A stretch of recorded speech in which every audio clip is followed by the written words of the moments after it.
Hi there, and welcome to the Main Idea podcast. I am Jen David Lang, and my passion is helping school leaders learn. I read lots of education and leadership books, and I save you time by sharing only the most compelling and impactful books with you. If you are listening to this podcast and you're interested in learning, you probably already know who Zaretta Hammond is. Her first book, Culturally Responsive Teaching and the Brain, came out about a decade ago and is widely used by many of us in our profession. She talks about how culturally responsive teaching is effective for kids because it's actually grounded in neuroscience and brain science.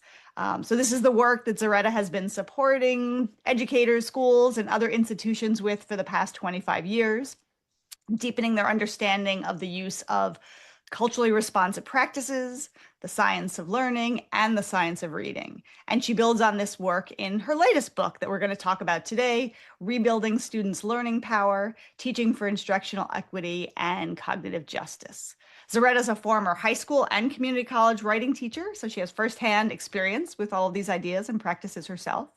I just found out she's a huge movie buff who can readily quote from the Lord of the Rings. We're coming up on Oscar season, so I don't know if you have a prediction about Best Picture, One Battle After Another, Sinners, Marty Supreme, Hamnet. Feel free to answer or skip that question if it's opening up a can of worms. But either way, I'm excited to welcome you to the podcast. Welcome, Zaretta. Thank you for having me. This is a powerful book. There is a lot in this book. And I took away a heavy and mind-blowing call for how schools must change, and also a number of the educator and student moves and mindsets that are needed to make this powerful change. So I want to start with your larger call to action. You know, what I took away is your larger thesis, the problem that we're facing in schools, and the problem that your book that is so thoroughly researched is trying to address. So I'm not going to ask you outright, what is the problem you wrote this book in order to address? I want to describe a school visit scenario I got from your book that illustrates this problem, and then have you answer that question. So everyone listening can picture this. I'm sure anyone who's taught or been a leader can picture the scenario. So in the book, Zaretta shares an anecdote about visiting a school together with an assistant principal. It was a middle school social studies class, about 26 students. They're very orderly and quiet, your words. The kids were following this animated teacher, taking notes, doing a turn and talk, after which the students dutifully tapered off their conversations by the time the teacher finished with his 5-note chime. We know that chime. When the teacher asked students to share, out of the 26, about 8 or 9 of them enthusiastically, waved their hands, and he called on some of those students. They had a discussion, scenario we've all seen. And like any good administrator, Zaretta was interested in what the other non-raising hand students were doing. And you saw some doodling, some eyes glazed over, but everyone was very polite, no heads on desks, no hoodies over anyone's head. And then out in the hallway, the AP shared enthusiastically how pleased he was with the independent learning he observed. So can you share your reaction to this class and how it illustrates the larger problem your book hopes to address? Absolutely. And that scenario stuck with me for a long time. I was actually out supporting a school that was implementing the Ready for Rigor framework from culturally responsive teaching in the brain. And the idea, though, of dependent learning gets masked a lot in terms of kind of the politeness in a classroom, right? The dutifulness of students. And there's a way in which, because students aren't causing problems, we become okay with the kind of passive on the, deepest end, but more just kind of compliant learning. And so the big idea of the book really is, number one, not just that we have to change teaching, but in order to actually, steer the ship in another direction, we have to get students to be powerful learners. And this is grounded in what we know about the science of learning. And I sum it up in the saying, only the learner learns. Meaning the teacher can cover the content, there can be activities, but if the student hasn't processed that information, turning the random content or the new content into usable knowledge that has meaning and makes connection to other things, which slowly then builds background knowledge, no learning will have occurred. And we see this in the kind of data that leaders are concerned about. And so the ways in which we go about trying to change that kind of skirt around the fact that it's in that instructional core, as Dr. Richard Elmore talks about, where the real change is going to occur. So that's the big idea of the book. And let's just layer on that for historically marginalized students, Black, Brown, Indigenous students, students that are linguistically diverse. Um, it's even more of a call to action because we do know there are ways in which, a lot of students have kind of leaned into being compliant so as not to be misinterpreted as being disruptive or, acting out or whatever label may go on a student because they may be more animated in their learning or they like to talk because that's just the part of the way that learning gets processed within their culture. So there is a way in which we really do have to kind of shift our glaze from whatever the strategy of the day is toward how do we get students to actually process content? How do we get them to be good information processors? And we'll get there.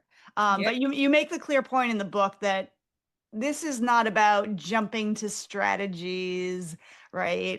Graphic organize. This is about first really understanding what the problem is. And because most of the listeners are leaders, it's particularly important for them to understand, this problem. And this compliant behavior and what's happening, we have to take some of that on as the educators and the history of education, this pedagogy of compliance that that's we are enacting in our classrooms, right? That we are expecting compliance over learning. Do I not have that right? Sorry. no, I No. think you have it absolutely Yeah. right. And I think the thing to layer on to that is no one is getting up to go and say, I want compliant classrooms where no real learning is going on.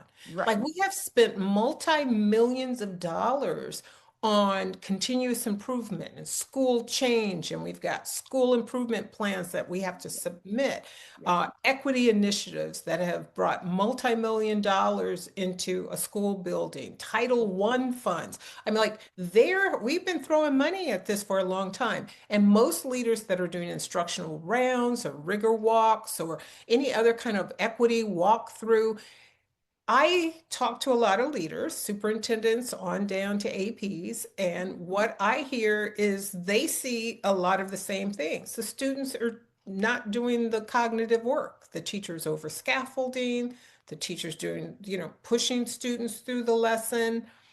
So there's this refrain of we want students to own their learning, right? And so I think people have a sense of what they want to see. The challenge is how do we get there? Yes. And that's really what I'm trying to dig into in this book. So if a leader is listening and wants to do a walkthrough and say, well, that's not happening in my school, right? Or maybe at the periphery, what what can they look for as they walk through to see, is this culture of compliance or this pedagogy of compliance happening in my school?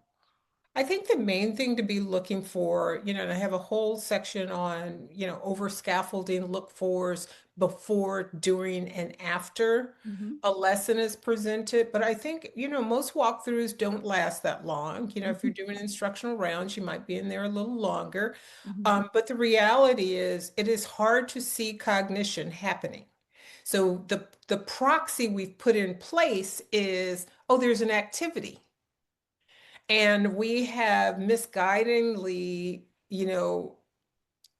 believe that if we see activity, then students must be learning. Hmm. And this is the point about, walkthroughs not telling the whole story. So it's not just what would I be looking for, because the very thing we want to see, we cannot see because it's invisible, Mm. right? And so this is why we do want to have teachers, learn the skill and have the capacity to make students thinking visible. but a lot of times they're moving through their content. So the difference between curriculum and instruction often get misunderstood. A lot of teachers are planning, but they're planning for activities. They're not planning for deeper learning Yeah. or helping students learn how to learn so Yes. that those skills get developed alongside of the content standards being met. Yeah. And we, as leaders, we're focusing on what the teacher is doing, not what the student is doing. And when you talk about making the learning visible, you're a former writing teacher, which I think I'm a former math and English teacher, and I think writing is the hardest of all the skills, harder than physics to teach. Um, that's making the learning visible, right? When students are writing. So, when we go into classrooms, are we observing what the teachers are doing, or are we observing what the students are doing, and who is doing the work? You have a great quote where you define the difference between dependent learners and independent learners that I have over here. I really want to read it because this sort of Yeah. brought it to light for me. You wrote, a dependent learner is a student who depends on the teacher to do most of the chewing or cognitive work during a lesson, not because they're lazy, but because they haven't developed their information processing skills to a level that gives them increased cognitive horsepower for learning more rigorous content. So, who is doing the work, right? If the teacher is controlling the conversation and the students aren't speaking, right? The people doing the speaking are doing the learning. The people doing the writing are doing the, it may not even be the right kind, but at least as a first step. So I appreciated that definition of dependent learner to help us understand. And then, you describe sorry, did you want to comment on No, that? Yeah, go yeah. ahead. Yeah, so what you describe is that because of this pedagogy of compliance, we end up underdeveloping student skills, and not all students equally, right? That's Much more likely this is happening with students who have been historically marginalized, Black, Brown, Indigenous students. So we are underdeveloping their skills. So can you sort of talk about sort of the compound effect of underdeveloping students' skills year after year? Absolutely. Ron Berger of Yale Education, he calls it the craftsmanship of learning. Mhm. So that is really helping students understand that they have to be both metacognitive and metastrategic, meaning their ability to change their learning moves. And the way that I liken this to an athlete. So Mhm. an athlete trains, and they don't just train to play basketball, for example. They actually learn discrete skills. They learn dribbling, but dribbling is not the game. Dribbling is a part of the game that they will have to master so that we deconstruct to reconstruct. Mhm.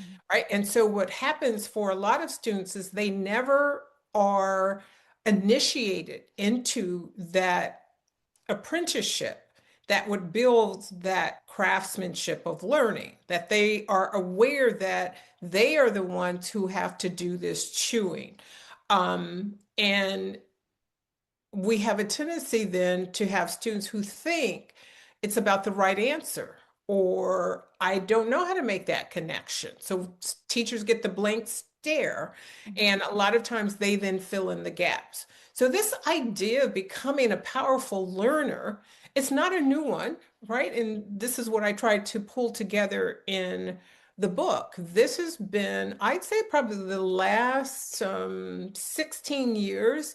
It's certainly getting traction over the last 12 in the UK. We are very, very slow to the science of learning. Mhm. We live in a kind of, brain-based strategy land versus this idea of developing kind of the learning how to learn skills that students need.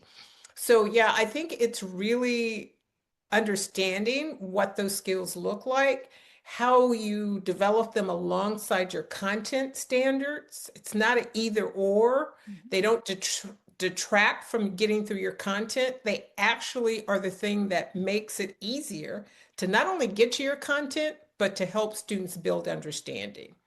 And it seems like part of the reason, we're a little behind is that perhaps we've been misguided in what we understand is the problem and our approaches to it, right? Because Yes. there are a lot of educators, and you mentioned this in the book, who say they want to work toward equity. They believe in it, but what they're actually doing is not supporting students to become independent learners. So lots of good stuff, right? They're changing curriculum so that it's more representative of diverse cultures and people, right? They're changing, giving students more choice, more voice in the classroom. They're building relationships, right? I can't learn from a teacher I don't like, adult-student relationships. They're creating psychologically safe environments. These are all wonderful things, and they do move us they point us in the right direction. But what I understand from your book is that to truly move toward equity, we need to um, stop this underdevelopment of students, development of skills. I guess it's a little convoluted, but we need to support independent learning in the form of helping them develop these information processing skills and developing classrooms and schools where students can become this independent learner. Absolutely. And I think I always term the phrase as cognitively independent because what I see sometimes is a lot of people will say, yeah, we want independent students, right? Giving them choice, giving them voice, letting them do. But if I haven't, it's like I'm going to allow you to come play on the basketball team, but you don't know the rules of basketball. You have no dribbling skills. You don't know what's going on in the court. Yeah. That is not going to be helpful for me just to have open access, giving you access to that. And that's sometimes what we do. And we err on the side of belonging, relationships, this idea of creating, connection as our equity outcome. When the equity outcome has to be building powerful learners. And so the way that we do that is all of those other things coupled with developing their capacity to get into their zone of proximal development. James Nottingham talks about it as the learning pit. And what I see is a lot of teachers don't have the capacity to get students into that pit and to coach them to move through it. So this is where the dual capacity building really needs to happen. It's really on the leader to be aligning whatever the professional development things going on in the school with the development of teachers' capacity. Unfortunately, what happens a lot is the PD is geared around whatever the strategy of the month is versus ongoing professional learning communities and mechanisms like lesson study or cycles of inquiry that really do look at can we get a student to change their learning behaviors. And that's why I went so in depth in this book. Like at the end of chapters, I talk about that's a 4-week arc. Here's how you roll it out. Here's how you write your scripts. Because what I was saying is everyone said they wanted this, but then they would just shrug to say, I don't know how to do that. Yeah. Yeah, no, and I was talking to you before the podcast, but maybe I should say that there's a lot here, and so I said we could have a whole podcast about each chapter. So I'm just trying to provide the overview for leaders to bring Yeah. this book bring Zaretta in to your school to explore more thoroughly. And we've Yeah. sort of been talking a little bit around it, but you're basically that a big part of being an independent learner is having information processing skills. Like students who are independent learners or people who are independent learners have these skills. And I think this is a quote from the book. This was sort of I tried to find a place where it was in a nutshell. So I'll read this quote and then fill in a little bit so that people Yeah. listening, because like you said, you can't see this. So, to help listeners know what would be going through the mind of a student with information processing skills. So you wrote, through information processing, the brain connects dots, grasps concepts, engages in critical analysis, and turns random facts and figures into actionable knowledge, information you can use to solve a problem, navigate a situation, or figure something out.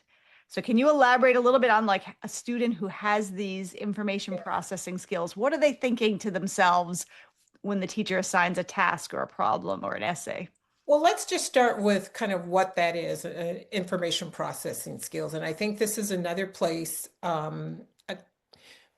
there's another place where leaders have to assign themselves to learn what the science of learning is and how learning happens, right? And not just, oh, brain, based rules or strategies, but how do you turn random information to usable knowledge, right? So you have to start there. And we know that that's a three-step process. Attention starts the information processing cycle in the brain. The next is elaboration. This is in working memory, where the new content must be mixed with students' schema, right? It's like this is what I call chewing. And then there is a separate process of myelination that is called consolidation. Now, that's the overview of the process. But a good information processor has 6 skills. And in the book, in chapter 2, I go through all 6 of those skills and I break down what it is, what's the equity connection. Because one of the things that happens is, and I cannot tell you the amount of times that leaders and other educators, when I would talk about equity and this kind of learning power, would say, well, that's not what equity is about, right? Equity is anti-racist education or talking to kids about racism. So again, we've kind of pigeonholed what equity is versus the idea of powerful pedagogy that builds this craftsmanship. Mm-hmm. So that chapter really just breaks down what those 6 things are. Mm-hmm. And some of them are observable when you get in close with a student, right? Some of them are emotional. Students should be able to self-regulate the emotions that are close to cognition. Yep. What does that mean? When I get into my zone of proximal development, because of what it is, I will start to get anxious. Mm-hmm. I will start to Yeah. kind of backtrack. I will go and stay in a kind of a fixed mindset. Mm-hmm. And how then do I stretch myself? So, how do I regulate, right? Metacognition. The student has to be aware of what the task is and to know, oh, I have been taught 5 different strategies or tools. Which one is the best for this task? Now, that's task analysis. That's another skill they would have to have. So, the degree to which good students already do this, Mm-hmm. teachers kind of just take it for granted. We Yeah. don't look for that information processing skill um, when students come in. We just assume, oh, you've been in school for 5 years, you're in the 5th grade now. Oh, you must have that skill. That is just not the case. Oh. And so here's the thing I would say, Jen, that I think is so powerful. In medicine, when you go to the hospital, doesn't matter the reason that you're there, they take your vital signs. Mm-hmm. These Mm-hmm. vital signs give information. Yeah. But leaders and instructional coaches and even teachers do not take the vital signs of students' information processing ability. The most important Right. element to say, can you actually take in the content and make it meaningful and put it in your prior knowledge because you've consolidated. Yeah. But in medicine, we know blood pressure, temperature, Yeah. like there has been historical Yes. precedent for these would be the things you check no matter what. Oh, they may look fine, Right. but you just don't know what lies under there. So Yes. there is a way in which we do that. Yes. And leaders have to certainly think about how do we do that in a school? Right. Right? What does that look like for us to do that? That's not always tied to quantitative numbers, Right. right? Right. And you know, in a hospital setting, right, doctors know what blood pressure is, right? They've been taught that in medical school.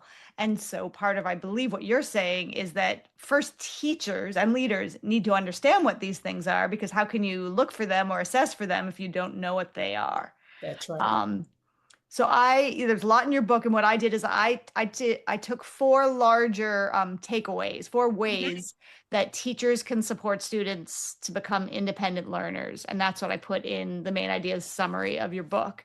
And those 4 areas, and maybe we can talk just briefly about each of them. The first one is that teachers can introduce learn to learn moves to their students. That is what students who are independent learners do. The second is create the right learning conditions in classrooms so that we can support independent learning. The third is to support students' use of learning tools. And the fourth is coaching students through instructional conversations.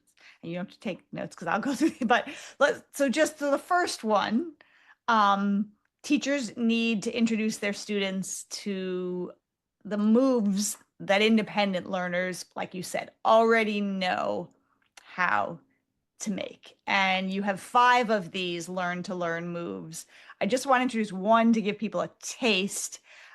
The first one, if that's okay. Yeah. The first move is size it up, break it down. So what does that mean for a student, Yeah. to be able to size up a task and break it down? What does that mean? So what that means is, first, I want to kind of shuffle the order of those, Yeah. right? Yes. So leaning into what Dr. Richard Elmore talked about it as the instructional core, the teacher, the student, the content, always in a dynamic dance. The main thing that we have to do first, and the first step, and at the end of chapter 3, I lay out all 5 steps. The first step is to create the right conditions. Yeah. This is very much in line with the number one signature practice that Hattie identifies in visible learning, right? He says climate, learning, achievement. Yeah. So this idea of setting the right conditions, meaning, what does that mean? It means is there a culture of errors or the community of learners in a cognitive apprenticeship and they know it and have kind of leaned into that, right? And what are the talk structures? Because I go into a lot of classrooms and students aren't talking to each other. Mhm. So that's necessary in order to actually even create the conditions to then introduce the learn to learn skills, Yeah. right?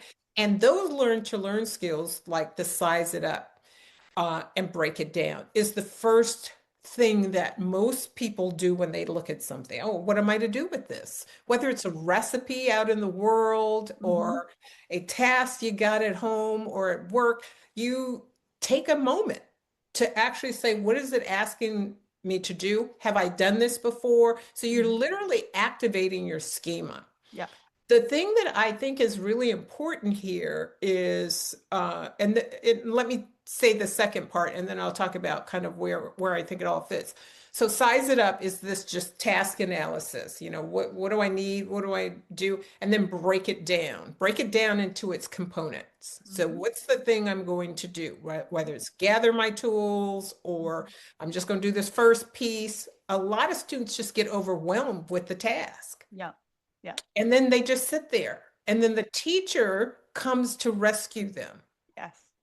Yes. And so, what I think is really important about this is teachers and leaders need to understand these are not tools for teachers, these are not strategies for teachers, these are skills for students. Yes. And what teachers have a tendency to do is hog the tools for themselves. Yep.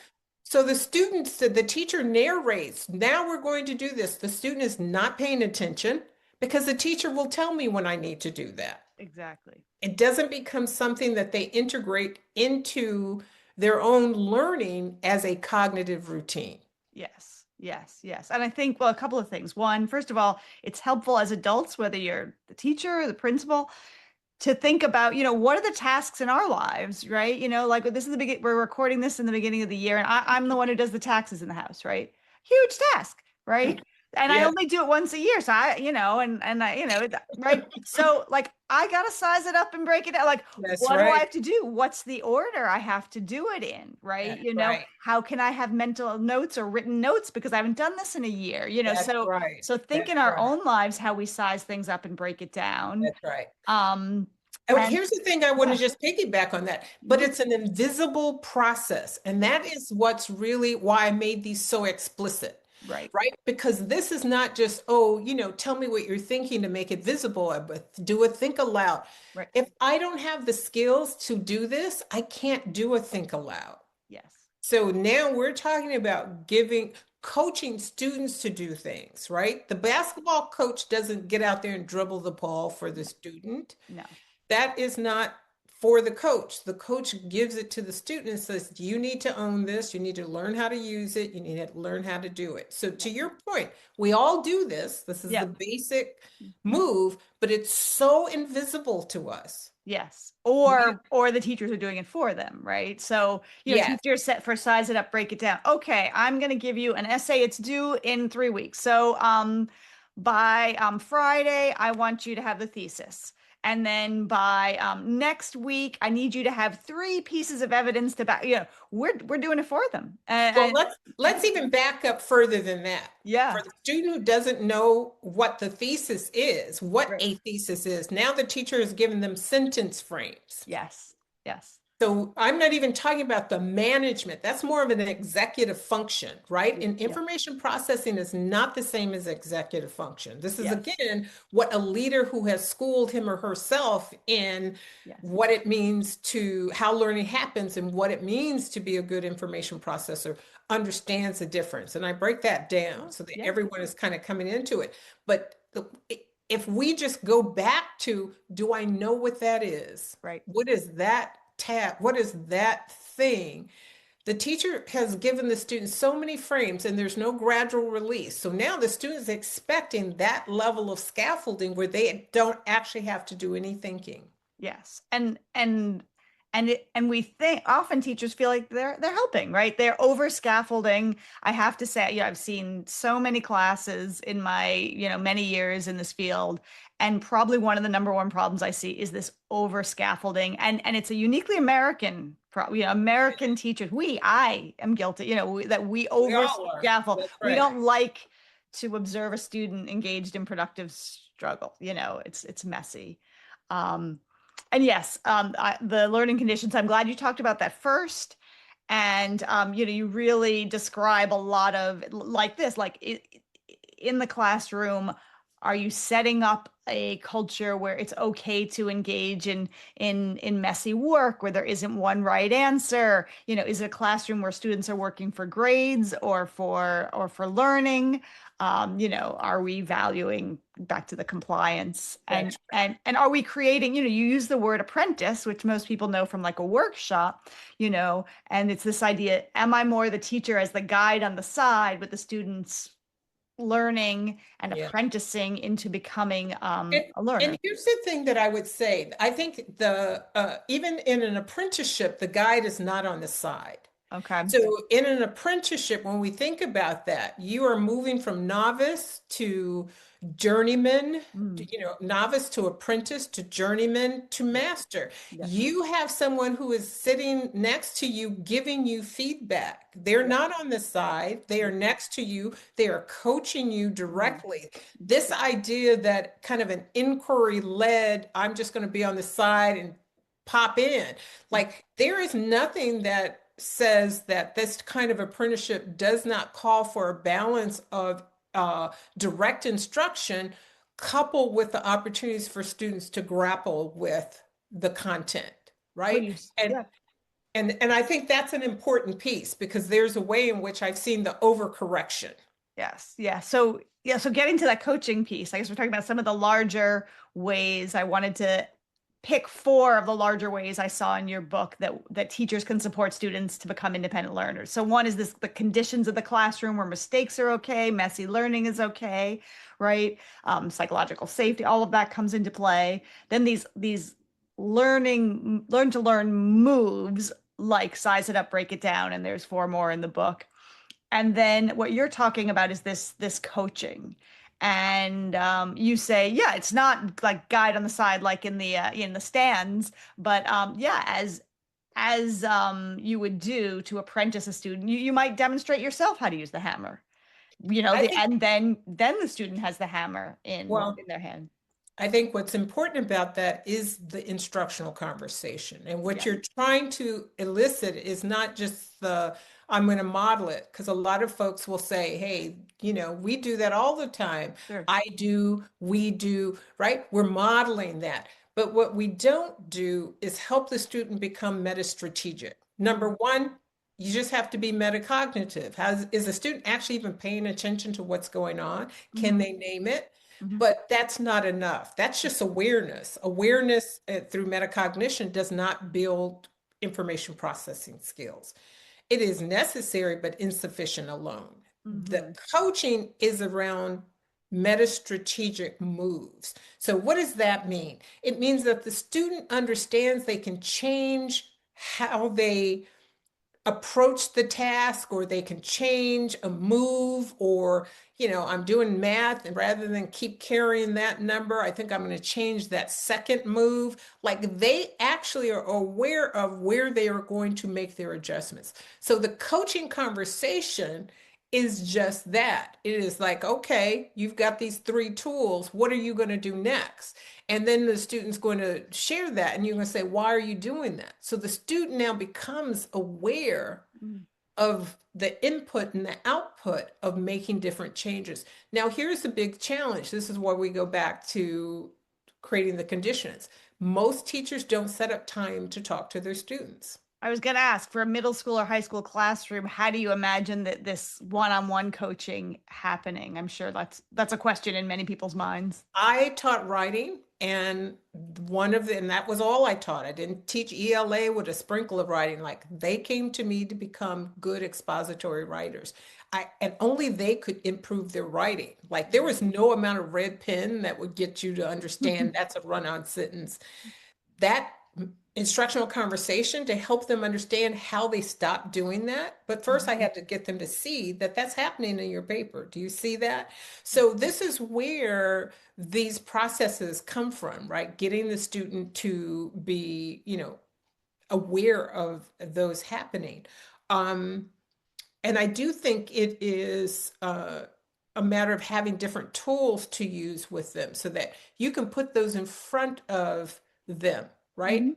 And I love to get manipulatives, right? Mhm. I'm building right now for teachers I work with an instructional decision-making card deck. Why? Because rather than us just talking, when you walk away, well, you have something Mhm. that allows you to go back to do that kind of meta strategic thinking for yourself as you're making a decision to do this or that, or to shift the scaffold. So when we start to think about time, the teacher has to actually plan for that, right? And it could be that you say, I am aware of students who need it the most and who need it the least. So a lot of teachers don't know how to differentiate because they don't have students doing different things. Mhm. You can actually, orchestrate that if you create the master schedule for Sure. instructional conversations. Sure. Imagine if that would be what teachers did when they got together in their professional learning community. Yeah. No, and certainly it's where some schools are moving in terms of personalization or use of AI so that teachers can be freed up to work Yeah, individually and do this coaching so that they are not the ones doing all the chewing and the cognitive work yeah. that they But they can. still have to be teaching. And I think that is Mm. where understanding the difference of building my capacity to coach you as Yeah. a almost like a tutor would. Tutor's not Mhm. giving you the answers, but the Mhm. tutor is coaching you around these kind of metacognitive and metastrategic moves, right? So that you become more aware. The teacher's still teaching you content, but the Yeah. teacher's now aware of how to help you connect it to what you already know, how to process it, how to Mhm. create the kind of activities and conditions so that you actually have time for grappling and productive struggle that builds understanding, conceptual understanding, right? Like, that becomes a whole design thing. And the connection I want to make for leaders is leaders have to shape the path, right? Chapter 9 is all about the relay team, because Mhm. it's not all on the leader. This is where Mhm. instructional coaches, this is where Mhm. your instructional leadership team come in, this is Mhm. where teacher leaders come in, Mhm. that everybody on that relay team is passing the baton Yes. as they run their leg of the race, but everybody's running the same race. So they have to be speaking with shared language. They have to have a shared understanding of what they're aiming for. Mhm. They have to know the human side of school change. This is why Mhm. chapter 4, before I Mhm. get into kind of the nitty gritty of the craftsmanship of learning, is all about how change happens. Hmm. And somehow we just forget that people, you start changing even small things, we can have a whole lot of feelings about it, Yeah. right? So I think leaders have a particular challenge and opportunity. The obstacle is the way, as they say, in terms of it is a challenge, but it is the one that will yield the greatest results. It's a slower path, but it's like a flywheel. Once you Mm. get the right pieces in place, once teachers build capacity, once they see students responding, it all starts to, oh my goodness, I'll lean in more. That Mhm. student never would say or do that, or Mhm. that student had a breakthrough because now they're using their learn to learn skills. And this is the part about tools. We didn't, you lifted that up as one of the four things. Yes. So one of the things that I also in the books is like, here are all, this is not just, graphic organizing. Here are all the different tools that will help a student do this cognitive chewing.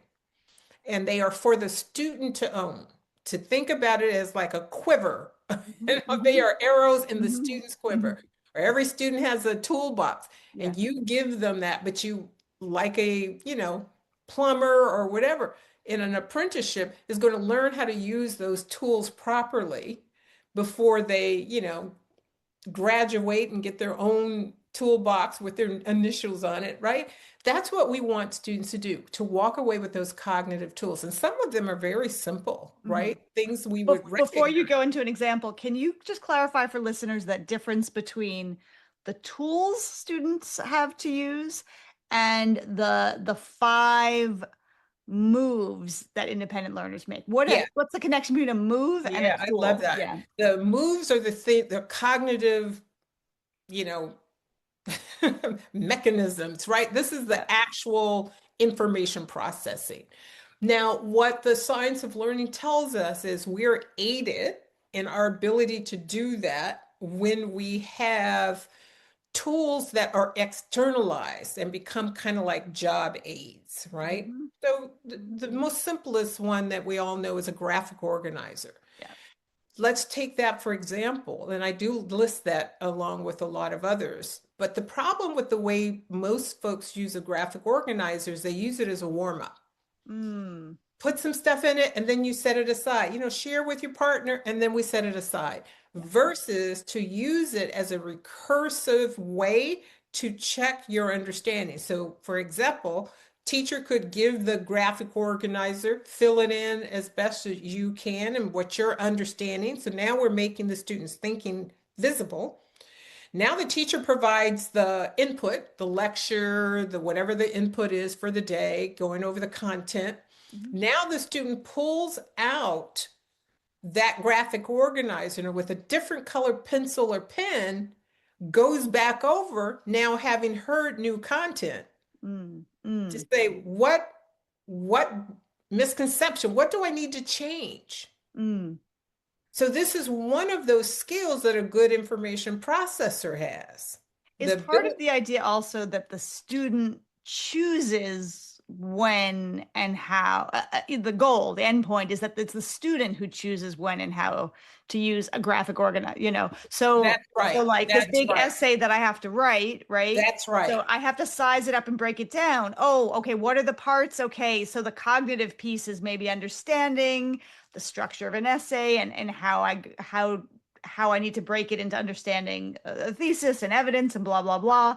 But then the tools are about, well, I could use a graphic, I could use a timeline to map out my tasks, I could use a graphic organizer to organize my I ideas. I don't think so Yeah. because I think that's still in the realm of executive function. That's Okay. organizing. Oh, okay. Tools are for cognitive conceptual understanding. How I does see. this idea connect to that idea? Okay. So, and this is the piece, and I think this is a pathway that we go down a lot, that I just Right. need to help you organize the pieces versus you don't understand how those things connect. Right. I Right. don't even understand how this historical event is even related to the Romans. Mm, mm, So I would use a semantic features analysis, which is like, here's what the Romans did. Here's what what do they share in common? Mm. How can you now ask questions? So what we're really trying to do is externalize for a moment Hmm. the cognitive process, not the organizing of the task, Right, but the right. cognitive process, Okay. Yes. right? And Right. I think that's a piece that we forget a lot. We So want we to help confuse to, the executive function skills with the cognitive yes. developing of the thinking skills. That's right. Absolutely. And this is why there are four other learn to learn moves. And then there's, I think it's in chapter 7 or 8, there's just a roster of these tools that help students kind of make these connections so that they are getting to understanding. They get to aha, like, oh, I see the connection. And Hmm. it's kind of boils down to four kind of, thinking routines, I guess we can call them, Hmm. in our brains. Our Hmm. brain likes to make distinctions. Yeah. How is it similar or different? Yeah. It likes to understand the system. How is the whole to part? Hmm. And oh, I have all these parts. What whole does that make up? So, Hmm. I can see the invisible connections between this. Oh, I see how this is together, right? Hmm. This is what analogy and metaphors are, right? Yeah. We see how, oh, that why that is like something else, right? Yeah. Yeah. Then what you have are perspective, right? Hmm. Perspective taking. Hmm. Uh, who that information that I'm writing about in the essay, from whose perspective is that? Yeah. Can I shift perspective? Is there someone else who comes at this differently? Hmm. Right? And then relationships. What are the relationships? What's cause and effect? Those are the four ways most brains will start to sort things, Right. to So understand. you But that's introduce those different. all to the students, and then they're able to pick and choose when certain ones are useful in The, which situation. the biggest challenge is all of those have to be tools Hmm. and methods that students get. So Yeah. it's not like, oh, here's just a basket. Right.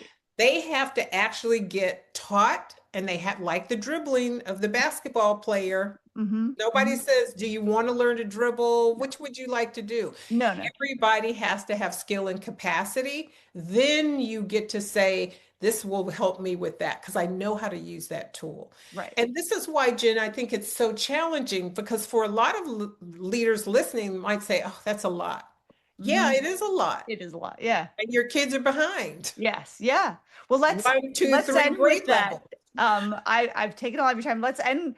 I like to end with a lightning round because there is so much. So So much. I'm wondering if you could give us to as a parting nuggets of knowledge that are digestible, a main idea of your book, one action for where leaders can start with this work. Is it with the learning conditions, the tools, the five to learn moves, and a resource in addition to your book that addresses this topic? So maybe the main idea of this book, can you encapsulate that? Yeah, I think the main idea is, if we want to see more equitable outcomes, we are going to have to ensure that every student is a powerful learner. And the bottom line of what makes a powerful learner is information processing prowess. Hmm. And the call to action for leaders is understanding how you lead this work. So I don't think it's strategy swapping.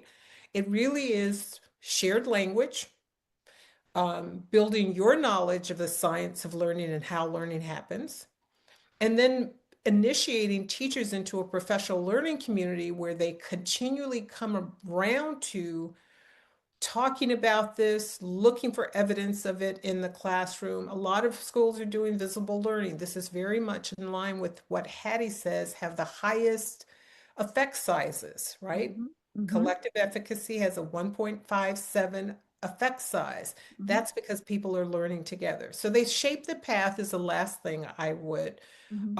actually say is kind of an important piece for leaders, right? How Hmm. do you talk about this? How do you prepare the conditions for this kind of professional learning? Hmm. A resource. So a Hmm. resource I like to offer leaders is, it's an oldie but a goodie, and it's a book called by Robert Evans, and it's called The Human Side of school change. Mhm.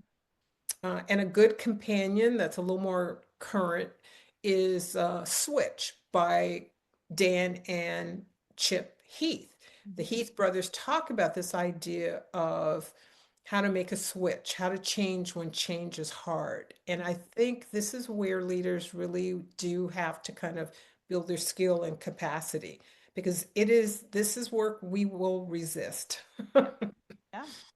And this is all the tip of the iceberg. So if people want Yeah. to learn more about you or your work, where should they go? They certainly can find me on LinkedIn. I'd love to be connected. It's a great place to connect with me. I'd also say visit my website, which is ready for rigor, number four, Mhm. .com. And you can learn more about kind of my work around culturally responsive teaching. And lastly, I'd say get on my newsletter, which if you go to the website, you'll figure out how to do that for sure. And that is where I, keep folks in my community abreast of the science of learning as it connects to equity. Through the newsletter, I also, like I'm in March, I'll be doing a free Saturday book club where we can dig into some of the nuggets that are in there and just kind of bringing people together to do that. I'll be doing a coach clinic where coaches who have read the book can roll up their hands and learn about some of those tools and how to coach them and how to take them back to teachers. So many opportunities to kind of get into it. I think just reading the book is, again, like you said, the tip of the iceberg. That's great. Well, so many great resources. Thank you, Zaretta. Thank you for your contributions to schools and educators everywhere and for taking the time to visit with me today. For those listening, thank you for taking the time as well. I know how busy you are. And if Zaretta Hammond's words or work moves you, I hope you'll share this podcast with a colleague. I'll be back in 2 weeks. Until then, learn more and lead better.